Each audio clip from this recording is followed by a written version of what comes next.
रमन ठीक होकर अस्पताल से वापस आया घर तो इशिता से मिलने आया। सबसे पहले इशिता से मिलने के लिए पर इशिता ने रमन के मुंह पर किया दरवाजा बंद। जी हाँ दोस्तों, आगे बढ़ने से पहले हमारे चैनल को सब्सक्राइब नहीं किया तो कर लेना, वीडियो को लाइक कर लेना। यहाँ पर रमन इशिता को देखने के लिए तरस रहा है पर इशिता रमन से बात करने के लिए तैयार नहीं है। शगुन से कहती है कि शगुन, मैं रमन से नहीं मिल सकती। मैंने पापा जी को वादा किया है और पापा जी ने मुझे कसम दी है कि मैं रमन से ना मिलूं और ना उससे बात करूं। तुम ही जाकर समझाओ रमन को कि वो यहाँ से चला जाए। जानबूझकर इशिता जोर जोर से बातें करती है ताकि रमन को आवाज़ जाए।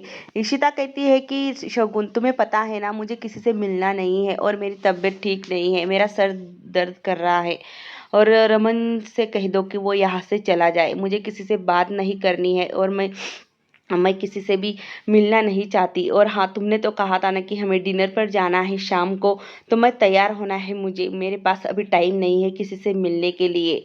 शगुन कहती है कि पर रमन बाहर खड़ा है। शगुन भी जानबूझ के ड्रामा करती है और जोर जोर से बोलती है ताकि रमन यहाँ से चला जाए। यहाँ पर इशिता जो होती है वो शगुन के घर आई होती है और शगुन के घर मिलने के लिए रमन इशिता से आता है।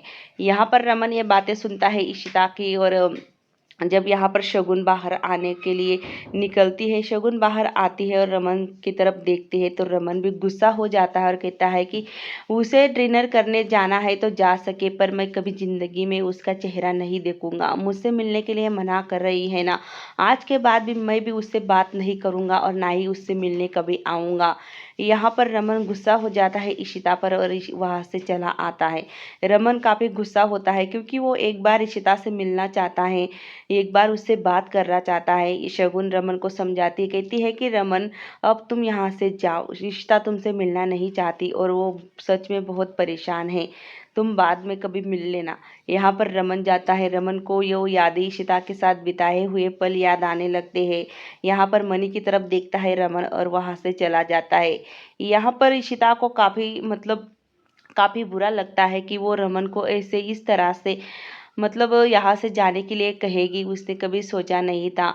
यहाँ पर सिम्मी कहती है कि भाई जैसे ही अस्पताल से आया वह वैसे ही वो इशिता से मिलने गया है। मुझे तो लगता है वो इशिता उसे याद दिलाकर ही रहेगी कि वो उसकी पत्नी है। और ये रोमी और ये आदि, ये तीनों चारों मिलकर उन दोनों को एक करना चाहते हैं।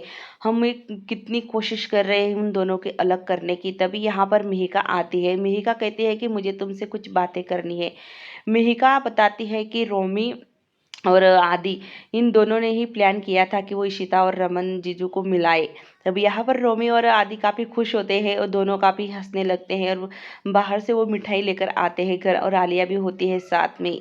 सिम्मी यहाँ पर गुस्से में आती है और आदि के हाथ से मिठाई का बॉक्स जो होता है वो छीन लेती है और यहाँ पर नीचे फेंक देती है। आदि कहता है कि आप ये क्या कर रही हो, इतनी खुशी, पापा ठीक होकर घर वापस आए हैं और आपको ये खुशी नहीं है। आपको जब देखो तब यहाँ पर कलेश करना क्यों पसंद है बुआ। यहाँ पर सिम्मी कहती है कि चुप बेटू, तू तो जाने ही दो, क्योंकि ये रोमी भी है, ये रोमी, इससे तो कुछ होता नहीं है, फुकट के घर में खाता है, फिर भी ये यहाँ पर हमारे ही खिलाफ चाले चली जा रही है। यहाँ पर आदि कहता है कि बुआ आप क्या चाहती हो, क्या पापा फिर से बीमार हो जाए, फिर से पापा की हालत खराब हो जाए।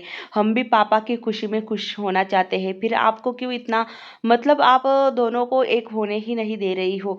यहाँ पर सिम्मी कहती है कि रोमी तुम कान खोल के सुन लो मेरी बात। तभी रोमी कहता है कि चुप बेटो, तुम जब देखो तब बकवास करती जाती हो और तुम्हारी ये बकवास बातें मुझे नहीं सुननी। और हाँ, भाभी और भैया को मैं एक करके रहूँगा और तुम चाहो जितनी जोर लगा लो, जितने चाहे एड़ी जोर टिका जोर लगा लो तुम दोनों। सिम्मी कहती है कि ये तो कोई काम का नहीं है रोमी, घर में बस बैठकर सिर्फ फुकट की रोटी तोड़ता रहता है और कोई काम का नहीं है। तभी यहाँ पर रोमी कहता है कि तुम्हारा पति भी तो यहाँ पर पल रहा है ना, वो भी तो फुकट की ही खा रहा है ना, तुम मुझे क्यों बोल रही हो। तभी यहाँ पर सिम्मी कहती है कि रोमी मैं तेरा मुंह तोड़ डालूंगी, तू चुप ही बैठ, और ना ही मैं कभी वो इशिता को इस घर में आने दूंगी, और भाई को कुछ हो गया ना, मैं तुम दोनों को छोड़ूंगी नहीं। यहाँ पर मिहिका कहती है कि जाने दो सिम्मी दीदी, आप इनके मुंह क्यों लग रही हो। हम जो होगा वो देखा जाएगा। सिमी काफ़ी भड़क जाती है रोमी पर और आदि पर और कहती है कि देखो मैं अब तुम्हारे साथ क्या करती हूँ। यहाँ पर रोमी कहती है कि जा जो करना है वो कर लो, पर हम इशिता भाभी और भाई को एक करके ही रहेंगे। तुम चाहो जितना जोर लगा लो उन दोनों को अलग करने के लिए, फिर भी तुम नाकामयाब रहोगी। सिमी कहती है कि हाँ हाँ देखते हैं ना कौन जीतता है और कौन हारता है। तभी यहाँ पर मिहिका बीच में बोलती है और कहती है कि चुप बैठो रोमी, तुम्हारी शादी तुमसे मतलब तुम्हारी खुद की ही शादी टूटी पड़ी हुई है और तुम दूसरों की शादी क्यों जोड़ना चाहते हो। तभी यहाँ पर रोमी कहती है कि तुम हाँ ना उसकी चंपी हो तुम, इसलिए बीच में बोलने का तुम्हें आदत पड़ चुकी है। तुम्हारे ऊपर भी उसी के संगत और उसी का असर हो चुका है सिम्मी का। जैसे वो बोलती है वैसे ही तू भी बोलती है। यहाँ पर आलिया कहती है कि ये क्या ड्रामा हो गया फिर से। यहाँ पर रमन आता है घर पे। घर पर रमन आते ही यहाँ पर परमजीत कहता है कि सिमी रमन आ चुका है घर पे, तो चलो हमें ड्रामा शुरू करना है।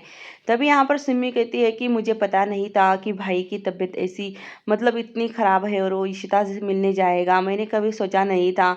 और भाई की तबीयत कितनी ख़राब है, मुझे भाई की बहुत चिंता है। रमन भाई को ऐसे नहीं जाना चाहिए था और मैं कभी भी खाने को हाथ नहीं लगाऊंगी। जानबूझकर ड्रामा शुरू कर देती है। तभी रमन की तरफ देखती है जी जानबूझकर और कहती है कि भाई आप कहाँ गए थे। आपको पहले भी मना किया था ना कि वो इशिता से मिलने मत जाओ, फिर आप क्यों गए थे। और आपकी वजह से मैं कितनी परेशान हुई हूँ। मैंने एक निवाला तक नहीं खाया है और ना ही मैं कभी खाऊंगी। जब मुझे माँ हो सके तो मुझसे मतलब मुझे माफ़ कर दो। मतलब मैंने आपसे झूठ बोला था कि इशिता तुमसे मिलने नहीं आई थी और वो रोमी और आदि ने आपको कहे बताया था। तो मैं आपसे माफ़ी मांगना चाहती हूँ, हो सके तो मुझे माफ़ कर दो। इतने ड्रामे करती है और अपने रूम में जाते ही यहाँ पर परमजीत उसके लिए पिज़्ज़ा लाता है और वो दोनों के दोनों पिज़्ज़ा खाने के लिए यहाँ पर बैठ जाते हैं। मतलब यहाँ पर इसे ये जो सिमी है वो अपने परिवार के भी खिलाफ चाले चली जा रही है। अपने भाई को जानबूझकर उसकी जान जोखिम में डाल रही है रमन की, उसे गलत दवाइयाँ खिलाकर। और देखो ना रमन के सामने ड्रामा कर रही थी कि वो खाना नहीं खाएगी, एक निवाला तक अपने गले से नहीं उतरेगा और यहाँ पर पिज़्ज़ा खा रही है। जी तो करता है इसका गला घोट कर इसे ऊपर डाल दूँ छत पे सुखाने के लिए। यहाँ पर रमन को इशिता की याद आती है कि कैसे इशिता और वो हंसते थे, बोलते थे, बातें करते थे। अभी तक तो यहाँ पर रमन को ये सब कुछ याददाश्त उसकी वापस नहीं आई है। बस वो उसे एक तरह का मतलब लगाव हो चुका है इशिता से। इसी वजह से वो इशिता की यादों में इतना खोया रहता है। पर इशिता भी मजबूर है क्योंकि रमन के पापा ने उसे मिलने से मना किया है, कसम दी है कि वो रमन से मिलने की कोशिश करेगी तो वो रमन का मरा हुआ मुंह देखेगी। इसी वजह से इशिता अपने आपको कंट्रोल में करती है और रमन से मिलने के लिए काफ़ी मजबूत मतलब वो काफ़ी मजबूत बनती है कि वो तो नहीं चाहती कि वो रमन से दूर रहे, पर क्या करे। यहाँ पर इशिता सुबह होते ही आलिया से कहती है कि आलिया तुम्हें रमन रमन का काफ़ी ख्याल रखना होगा और मैं वहाँ पर नहीं हूँ न। डॉक्टर ने कहा है कि उसे छोटी छोटी चीज़ों से भी मतलब एलर्जी हो सकती है, तो तुम्हें उसे अच्छी तरह से उसका ख्याल रखना होगा।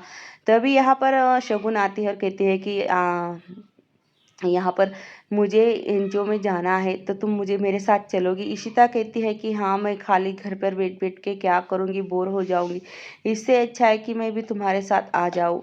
तभी यहाँ पर परमजीत आता है, जानबूझकर ड्रामे करता है कि ये लड़की मानेगी नहीं, कल रात से उसने कुछ भी खाया नहीं है। तभी रमन कहता है कि मैं जाकर सिमी को देखता हूँ और उसे कुछ खिलाता हूँ। तभी यहाँ पर जहाँ पर जो डॉक्टर के पास जिस अस्पताल में रमन एडमिट था, भर्ती था, उसी हॉस्पिटल में शगुन मोर्चा लेकर जाती है और इशिता एक बात सोचती है कि ये ही है वो डॉक्टर जो पैसे खाकर सिमी की तरफ से बोला था। तभी यहाँ पर सिमी को मतलब शगुन और इशिता प्लान बनाती है कि इस अस्पताल